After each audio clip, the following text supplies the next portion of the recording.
Hello my beautiful beloved friends and family.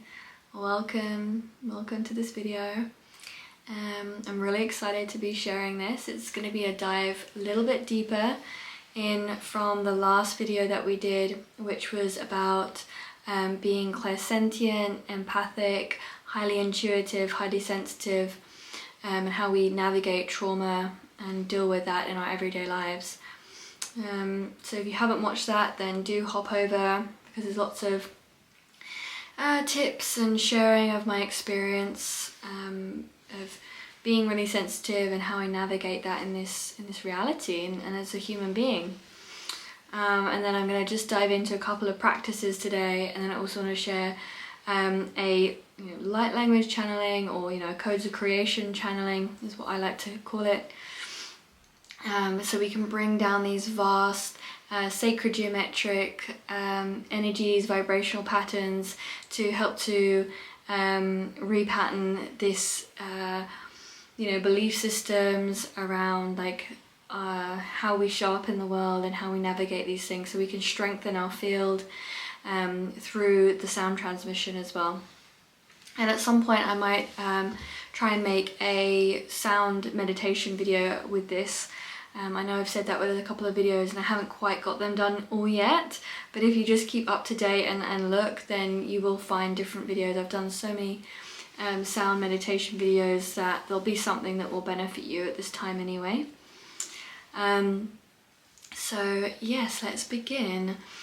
So this is furthering the discussion of these practices. I just want to give you some amazing practices that really focus on the body. If you're like me, I've been seeing so much rise in somatic practices, and this is something that I definitely embody and share in my mentorships as well, because I do see that there is this need for more physical interaction with where this trauma is being held in our bodies and so on. And I have been very deep with the body for a long time. I've been a massage therapist for over 8 years, but even on my journey I've been very disembodied, and I would leave the body all the time, especially as a child. All these difficult situations, it was actually much easier for me to leave my body, which actually allowed me to probably be more open to spirit in one sense. But the downside of that is that your body then can be left open for other things to come in.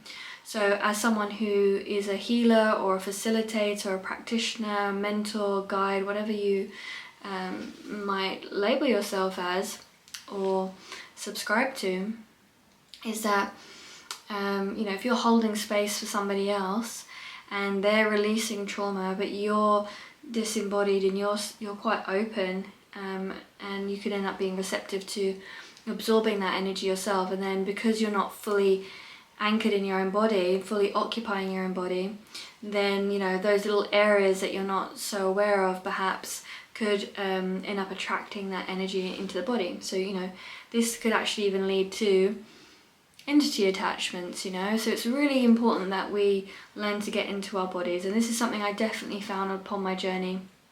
I used to do a lot of practices, sessions with people where I was very much focused on the session used to be very focused on doing light language and things like that, and helping people with that. Another part of my earthly role here as a star incarnation is that I work on the grids and the energy lines and things like that, and you sometimes have to clear a lot of things in the field, in the ley lines and things like that. And when you're doing that, this is something that I really noticed within myself, is that because I didn't have maybe the fully clear energy field, or maybe even perhaps it's more because I just wasn't fully embodied, that some of this energy was kind of getting trapped in my body, and it was taking a long time for me to try and clear it from my field. So there's lots of different techniques and things like that I've had to go through, lots of different healings and practices. but most importantly, just really learning how to be fully present in my body. And I think that this is something that's so common with those who are highly spiritual, highly intuitive, highly aware, and, you know, connected to the stars and all these different things, have this actually more sinister side to their life, and that's why they end up hiding away and not wanting to interact with other people, or being in big large groups and spaces, which is me included, by the way. I'm not speaking about this like from other people. I'm saying this because this is me. Right? This is something I've had to work on and work through, and even still to this day, you know, it's something that I'm navigating on, like having to be very present, and holding space for people who are going through a lot of different things.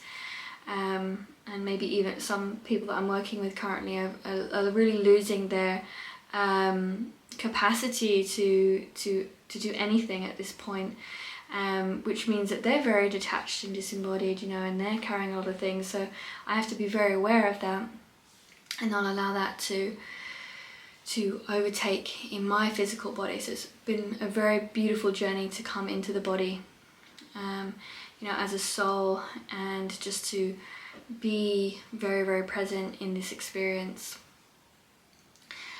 So yes, the practices, and I think at the very beginning of the last video I spoke about really getting to know, you know, your yes and no's in your body, getting to know what energy is yours and what isn't yours. So I wanted to elaborate on that practice a little bit more, just to go a bit more in depth. And so our body, okay, it is this like communicator, okay? It communicates with us what our energy is feeling and thinking. It's interpreting everything else in the field. And you may have awareness of like, oh, this is going on, that's going on, but there may be slight little indications that we are not fully aware of if it is ours or not ours. And that's where we have to sometimes be even more questioning, and even more like tapping into what this energy is when it comes into our experience. And this is even doing this from the very basic, where, you know, if you feel hungry, to ask yourself, am I hungry, or is there someone else who is hungry? You know, who is hungry? Like really try and figure that out, and learning the signals and the senses in your body. When someone comes into your experience and you get this feeling and this sensation and you're not sure what it is, it could seem almost exciting, like you want to go in and investigate it, but it actually could just be something that's very familiar, because it's gonna, whatever it is in their field is gonna react and create a reciprocative trauma of something that you've already experienced, and there's like this continual like need to get a lesson. So if you're like a highly intuitive person, you can also be quite open to, say, like quite narcissistic personality traits in people, and we don't fully, like, this is something I've really discovered recently. I get really drawn into these people. They're very charismatic, and they're also very interested in me, and I have to be like, oh, okay, what is this energy? This person is like, it's almost like this fire and wind, you know, swirling and twirling between this person. What is that, you know? Okay, this is something familiar, but it's not something that I need to keep investigating. I just need to know it, understand it. It has an energy signature. Now I understand it. It's time to release it. So it's getting really intuitive, but also almost like you're taking notes, and in the energy field of like the codes and the information and the frequencies that these particular experiences can give you, and then you'll start to notice it, because it'll have a similar energy every time. You go, oh, that feels the same as that thing. Remember I experienced that? I had that experience there? Well, that's going to be the same thing. It's the match. Okay, well, let's let it go. We don't want to have that again. So I hope that makes sense. It's like, I know I'm like picking things out of like thin air, but it's almost there in my energy field of like this memory of like, aha, No, we don't want that.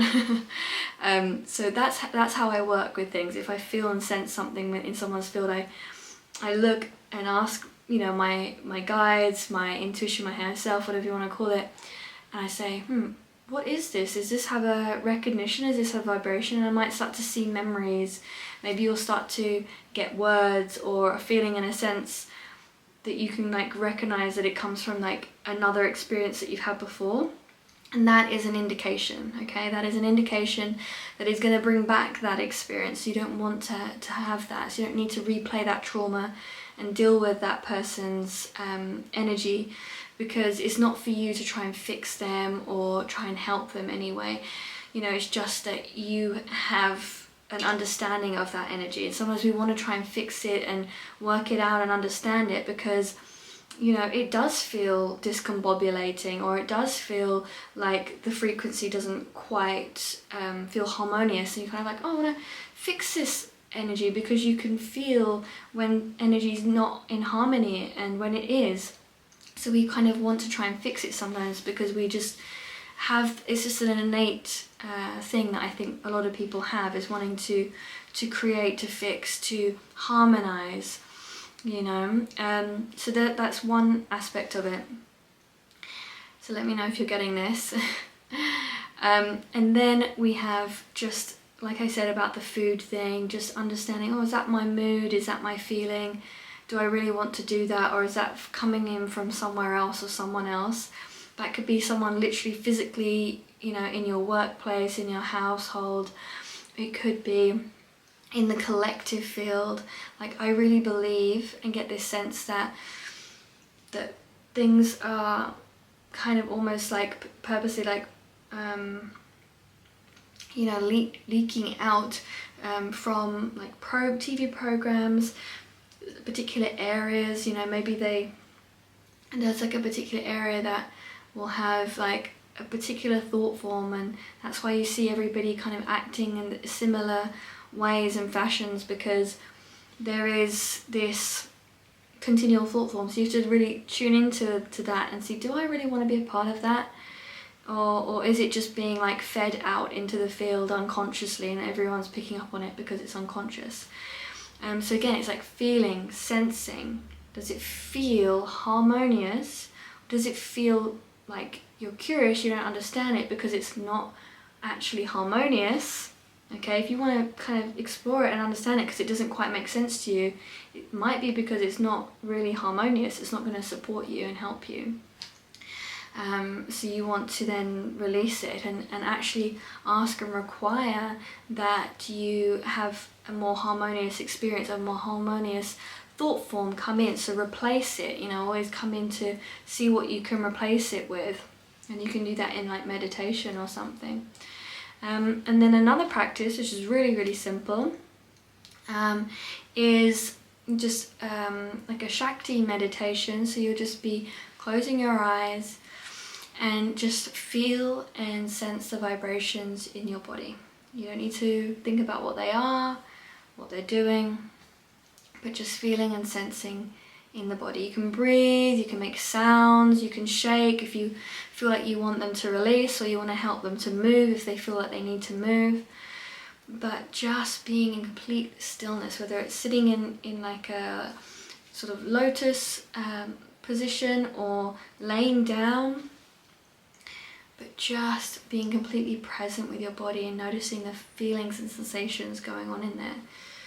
And you'll be so surprised like how much, when we go and we're in all this life experience, how much do we take time to tune into our body? We're sometimes tuning so much into everything that's around us, like overstimulated. There's so much overstimulation, and that's why we feel like anxious and repelled, and what we can't handle or deal with everybody else's trauma and everybody else's things that they've got going on, all their thoughts and feelings, because we haven't actually processed our own. So one really simple practice is just having a daily moment to scan your body, the sensations, the feelings in the body.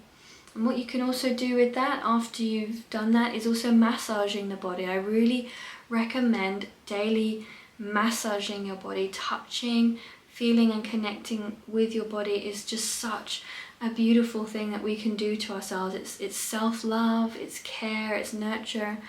We don't need to wait weeks or months to go and have a massage done by someone else. We can, hold and touch our body, because you help to soften the muscles and loosen any tight areas, and you don't need to be a massage therapist to do this. Just holding and releasing around the body just brings us back to our body. It's like, oh, here I am, here's my arm, here's my legs and my knees and my feet. You're just going, oh, here we are. Just totally drops us back into the body, because you can feel it, you're sensing it, you're being aware of what you're doing with your body because you're interacting with it.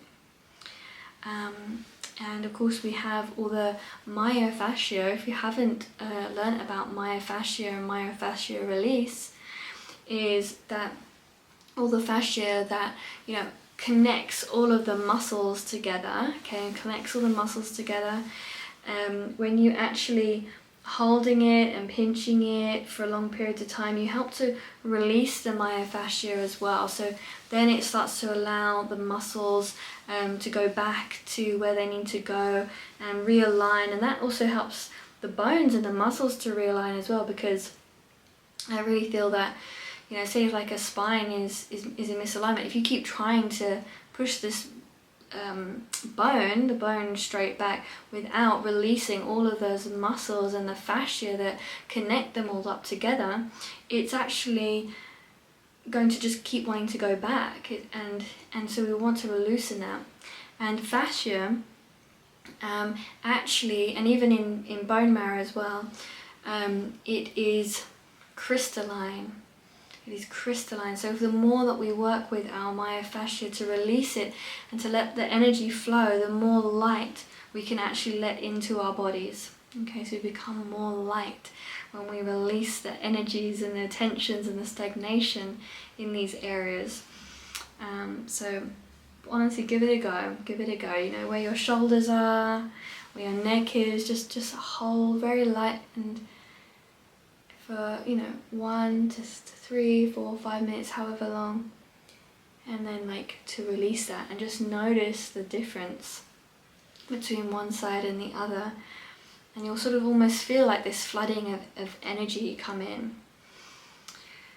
So I hope that those two practices have given you a deeper understanding on how you can do that with your physical body, and how this truly helps you as a highly sensitive person, as someone who is clairsentient, or any kind of any sort of, if you're on a spiritual path, I think it's very important to get into your body as well and incorporate your body into your physical practice. And this isn't just the doing the yoga aspect or dancing aspect, but actually looking at where energy is held and caught up in the body, because it all starts from up here, but it comes down to here. So it's almost like we have to then kind of get into the body to help it to release back out again. And that's just my thought and perspective on it. And like I said at the very beginning, when we don't really fully occupy our body, you can attract energies from other people or wherever. I don't want to scare people when we talk about entities and things like that, because they're not really that scary, because if you have full awareness and capacity yourself, you can obviously release them quite easily. But it's just something to be aware of, and I think that's what's really important, because there's so many practices out there I'm seeing in the spiritual community, in the spiritual realms, I suppose, community, and all these teachings where it's very coming into these high states and ascending, and even the Kundalini practices, which are all so beautiful, and I love the Kundalini energy. It's been very activated in my life. I think I really put it down to supporting my light language experience as well. I felt like that was a part of came online because I was open, my life force energy, creative Shakti, Kundalini energy was opened and moving, and that's why my hands do all the codes and the mudras and the sounds that come out from my multidimensional self, is because of that. But of course there's this other side of it where you feel very high and blissful with this energy, that you then kind of disregard the body at the same time. It's about also feeling and sensing that in the body as well. Okay, so we want to bring these two together. We're going out, yes, expanding into this multidimensional cosmic awareness, and simultaneously we are in the human body having this human experience. We allow those codes to integrate and become embodied in this life, because this is also simultaneously the keys to what is happening here on earth. We do not create a new earth by ascending and leaving the earth, because then the earth would not have the light codes on, frequencies, energy codes, and conscious awareness if the beings weren't occupying that awareness. I just wanted to run over that, and on like a side note as well, and again, this is just my perspective, but I see a lot of like Earth is like a prison, and sometimes I was like, well, I guess I can see how that could feel like that, but I think it's really just perception. It's going back to thought forms again. It's like, if there are energies that want to create that separation, that perception of not being connected to divine creator, that we would feel like we were imprisoned in that thought form, in that perspective, but actually there is so much proof on this planet as well of these amazing sages and enlightened beings who have proven that you can choose at will to leave the body and so on. And this is why we're seeing a lot of people who even have these walk-ins, and they're having their cosmic multidimensional soul energies coming in and integrating that. But are we integrating it into this body and actually using it to assist this human existence? Well, that is up to the individual to make that decision, right? So okay, I'm spinning off probably off topic with the body, but it's just something that's been on my path, and I just want to share more about this so that we can make sure that we're nurturing our body along the way, because the body is here to support us on this journey, and we're truly here to support humanity and obviously Mother Earth in this evolution that is taking place, and we need to be present in the process of that, so that we can alchemize that frequency. It's like the birds sing every day through their bodies, through their vessels, to create that energy through themselves. That's how they've created. So we sing through the body, feeling and sensing the vibrations in the body to recreate. So I'm going to bring through the sound transmission now, and I invite you to, if it is in your highest alignment for you, of course, to receive these codes. If it's not, then it's not, okay, and it's not going to be there. But it's not like an activation in a sense, it's more of a remembrance. It's just a vibration, these energies that are really here for all of us to support us on this evolution, so that we can reconnect to our pure divine true essence, and to reconnect with nature and become one with nature, so we don't feel separate from these beautiful trees and plants and animals, but we become in harmonious balance with all of creation. And that's the true core intention here. So yeah, I just invite you to feel and sense the vibrations in your body. And you can close your eyes for this one, but you can also keep them open, and just be in the presence of your breath. You can actually start to do some what we call like honeybee breathing, which is like Brahmi breathing, which is a pranayama in yoga. It's like just to start creating some vibrations in your body. So you can do that as well if you wish.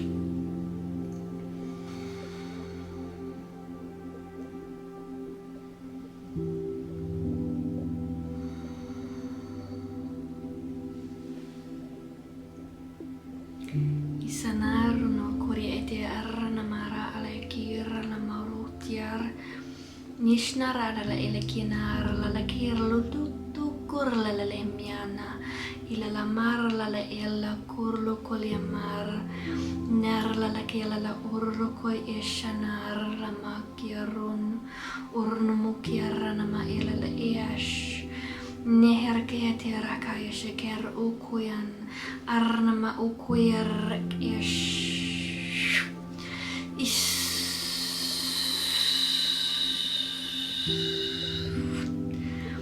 ashana marakaya kurnukur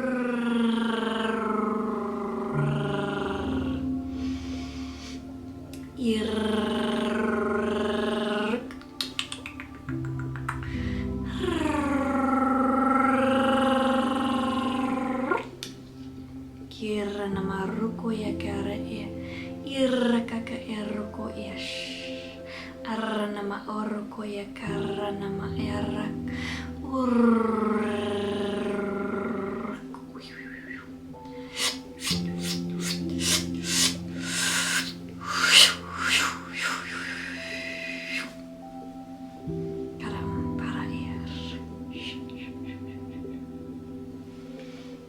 Isanama iane ekyo mama iane me inamare ema nienara nama ianamara enene.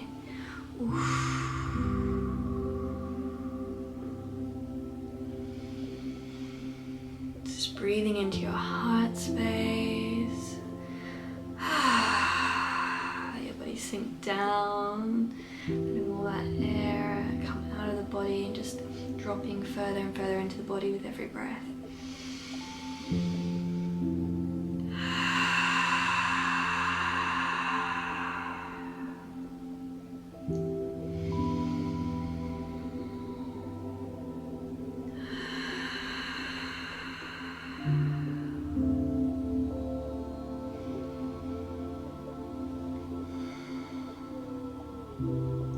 Love to hear how you all felt. Please share in the comments anything that came up, any sensations.